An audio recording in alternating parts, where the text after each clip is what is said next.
Puja Wulandari, calon guru penggerak angkatan 9 dari kota Surabaya.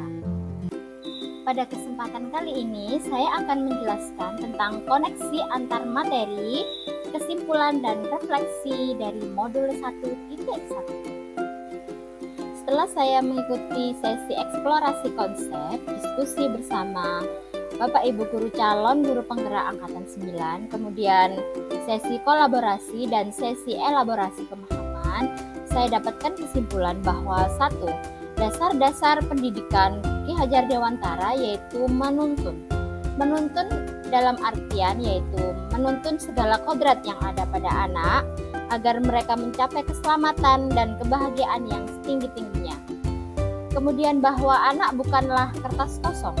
Anak mempunyai kodrat alam berupa potensi yang dimilikinya. Anak lahir sesuai fitrahnya.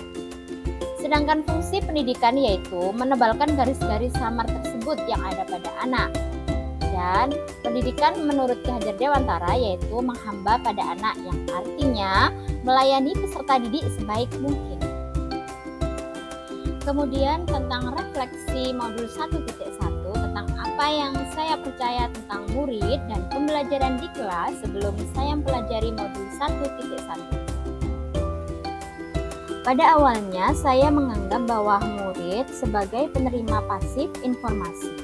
Dalam hal ini, pembelajaran yang saya mulai merupakan pembelajaran yang berpusat pada guru.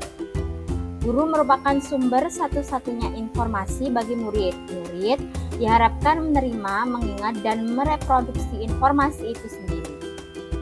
Kemudian dalam hal pembelajaran, saya berfokus pada pencapaian akademik. Misalnya, pada murid saya yang tunagrahita, saya hanya berfokus pada pengembangan kemampuan calistungnya saja.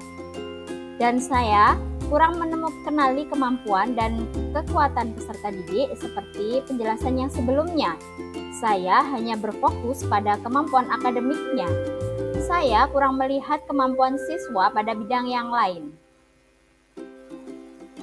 Kemudian, untuk soal yang kedua, yaitu apa yang berubah dari pemikiran dan perilaku saya setelah mempelajari modul 1.1. Yang berubah dari pemikiran dan perilaku saya setelah mempelajari modul 1.1 yaitu bahwa murid bukan hanya sebagai penerima informasi, tapi sebagai individu yang aktif berpartisipasi dalam proses belajar dan mengajar. Yang kedua, saya harus secara aktif untuk lebih menemukanali kodrat alam yang dimiliki setiap murid. Misalnya dalam murid yang tunagrahita, saya harus lebih mencari minat dan bakatnya.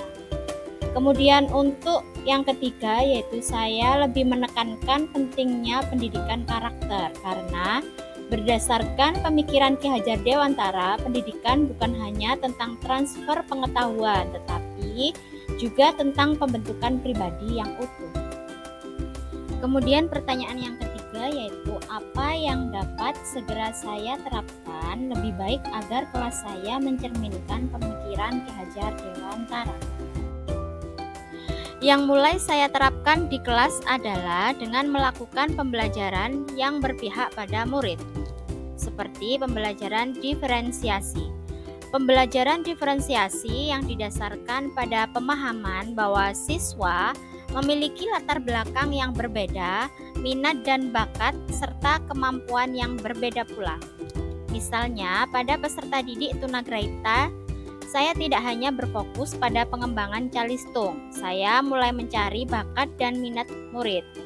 Saya mulai membuat kelas menari, memasak, dan keterampilan yang sebelumnya hanya saya lakukan sesekali atau pada saat event. Akan tetapi, saat ini saya langsung memetakan peserta didik sesuai bakat dan minatnya. Demikian pemaparan dari saya akhiri. Wassalamualaikum warahmatullahi wabarakatuh.